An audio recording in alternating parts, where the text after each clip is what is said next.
રાજકોટ શહેર ક્રાઇમ બ્રાન્ચે 14 વર્ષ જૂની લૂંટના કેસનો ભેદ ઉકેલી 3 આરોપીઓને ઝડપી પાડ્યા છે। વર્ષ 2012માં એ ડિવિઝન પોલીસ સ્ટેશનના વિસ્તારમાં વેપારીની આંખમાં મરચું નાખી 12 લાખ રૂપિયાની લૂંટ ચલાવવામાં આવી હતી। આ ગુનામાં સંડોવાયેલા આરોપીઓ લાંબા સમયથી પોલીસ પકડથી દૂર હતા, જ્યાં હ્યુમન ઇન્ટેલિજન્સના આધારે ક્રાઇમ બ્રાન્ચે તપાસ હાથ ધરી હતી। આ દરમિયાન લૂંટની રકમની ભાગબટાઈના વિવાદને લઈને આરોપીઓ એકઠા થયા હતા અને માહિતી મળતા પોલીસે કાર્યવાહી કરી 3 આરોપીઓને ઝડપી પાડ્યા, જ્યાં પોલીસ દ્વારા અફઝલ ઉર્ફે સુદામ દલવાણી, રાકેશ ઉર્ફે બીટુ ચુડાસમા અને ઇકબાલ શેખ સહિતના આરોપીઓની ધરપકડ કરી છે। 2,05,000 રૂપિયાની રોકડ પણ કબજે કરવામાં આવી છે।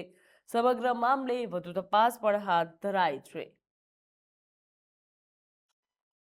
શહેર ક્રાઇમ બ્રાન્ચને મિલકત સંબંધી ગુનાઓ અટકાવવા માટે અને જૂના અનડિટેક્ટેડ ગુના શોધવા માટે સૂચના કરવામાં આવેલ હતી।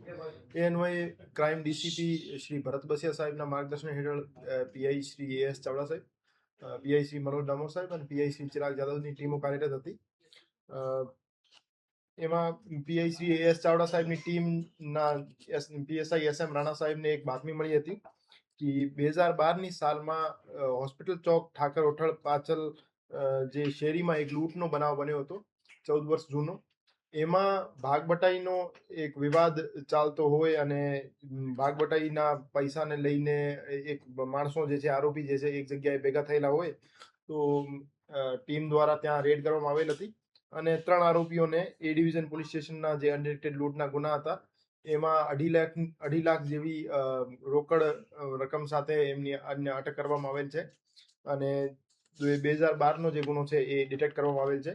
એ જે આરોપીઓ છે, અફઝલ ઉર્ફે સદ્દામ અહેમદભાઈ દલવાણી, રાકેશ ઉર્ફે બીટુ ચંદ્રકાંતભાઈ ચુડાસમા અને ઇકબાલ ભીખુભાઈ શેખ, એમને ત્રણેય મળીને 2012માં એક મોટરસાયકલ ઉપર આવી ફરિયાદીની એક્ટિવાની આડી પોતાની મોટરસાયકલ રાખી ફરિયાદીની આંખમાં મરચા નાખી અને એમની પાસેથી 12 લાખ જેવી રકમ ભરેલી બેગ ઝૂંટવી લીધેલ હતી અને લૂંટને અંજામ આપેલ હતો।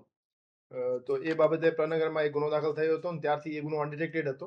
તો રાજકોટ શહેર ક્રાઇમ બ્રાન્ચ દ્વારા અત્યારે આ ગુનો ડિટેક્ટ કરવામાં આવેલ છે અને 2.5 લાખ જેવી રકમ જે છે, એ જે વિવાદિત રકમ હતી એમના ભાગબટાઈની, એ રિકવર કરવામાં આવેલ છે।